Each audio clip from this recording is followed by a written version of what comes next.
Hi guys, I'm Annabelle and welcome to Meeple Village. Today we're going to be doing a video on how to play Celtic. Celtic is a 2 to 4 player game. It takes about 45 to 60 minutes. We're going to be traveling to different locations, making trades, earning points, completing goals, and having fun. So why don't you just join me at the table and I'll show you how to play Celtic.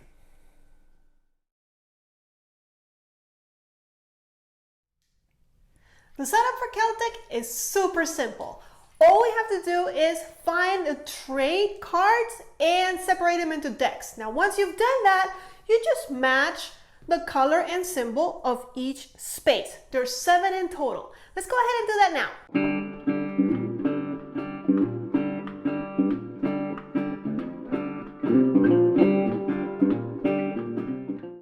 Once we've done that, all we need to do is for each player to pick a color. There's 4 colors to pick from. Pick the one you like the best.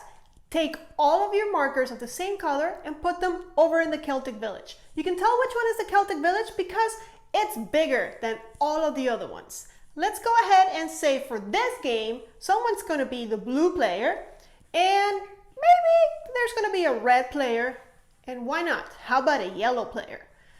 So there you go. Now, the last thing we need to do for setup is give every player 2 goals. So we're gonna go ahead and grab all the goals. Now you'll notice that they are different colors. Now you're wondering, why is that? I'll tell you right now. The gray colored ones are easier to do. They only have 2 locations that need to be accomplished in order to complete the goals. However, the blue ones have 3 locations. But as you might imagine, you get less points for completing the gray goals than you do for completing the blue ones. But in any case, you're going to go ahead and shuffle all of them together. And then once you do that, you're going to give each player 2 goals. And with that, setup is complete.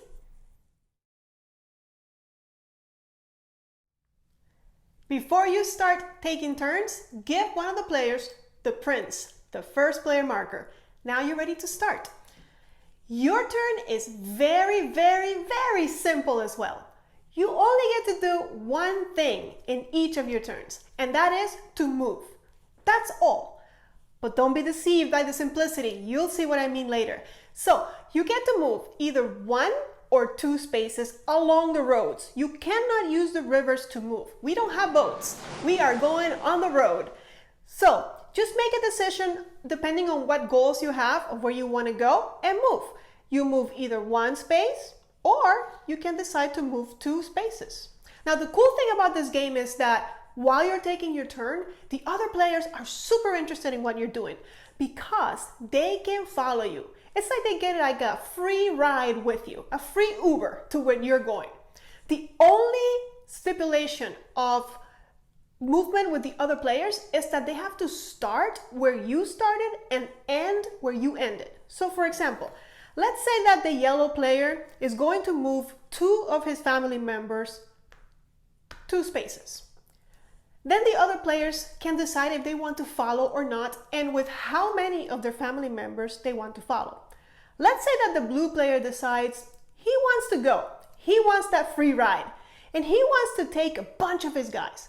Let's say he wants to take all of these. There he goes. Now the red player really wants to go here. That's the place where he'd like to go. But he can't just stop midway. If he wants to follow the yellow player, he's got to go all the way with 1, 2, 3, or as many family members as he wants. And that's the turn. Looks simple, but you'll see how things are complicated. Now, before you take your movement or after you move, you can do 2 other things, which are optional. You don't have to do them. One of them is completing goals. In order to complete a goal, all you have to do is reveal the goal card and show that you've completed that goal. Let me show you. It's the yellow player's turn and he has this goal. Now on his turn, let's say he decides to move and he moves 1 space over here. The blue player can move with him or not. Let's say he doesn't. At the end of his movement, or even before he had moved, he can say, hey guys, I've completed a goal. And he just shows everybody that he has. He reveals the card and says, hey, look at this little knives. I've got a guy at the knives. That one guy has to return to the Celtic village. And then he says, hey, look guys, I got family at the grain location. And he's got to again return one guy and one guy only to the Celtic location. That is going to score him 50 points at the end of the game. No small feat.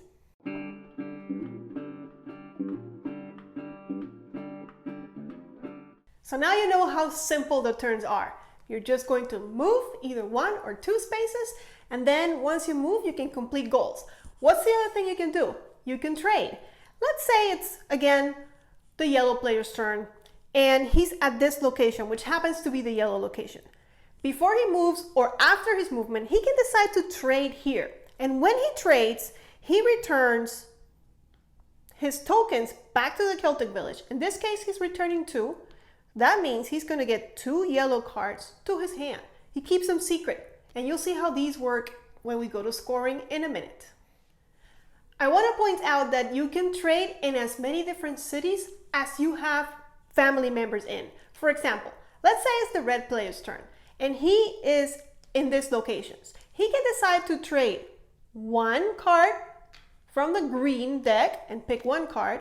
He can maybe say, let me have 2 cards from the orange deck, taking 2 cards into his hand, and I don't know, maybe 2 more from the red deck. So as you can see, in one turn he's traded, because his family has been so spread out, he got to trade in 3 different cities, and he got, what, 5 cards into his hand. So just keep that in mind, because when we go to scoring, it's all going to make sense. But I wanted to make sure that you understood how easy and simple the turns are.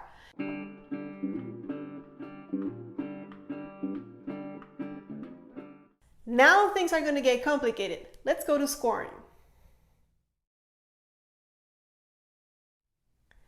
The game comes with a very handy notepad where you can keep track of your score at the end of the game. Now let's go ahead and pretend this is the end of the game for this player, and I'll show you how things are scored. The first thing that we're going to do is count how many goals this player completed. He's got 1, 2, 3, 4 goals. To that number we add 1. So we put a 5 right there. There we go. Next, we're going to go ahead and add the total amount of points he got. In this case, he's got 20, 15, 15, and 15 for a total of 65 points. Go ahead and write 65. Now we have to score the trade cards. They've been kept secret during the entire game, but now it's time to reveal them and see how many points I got. What we're going to do is we're going to go ahead and sort them by color and from most to least.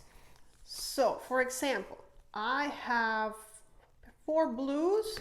I have 1, 2, 3, 4, 5, 6 reds.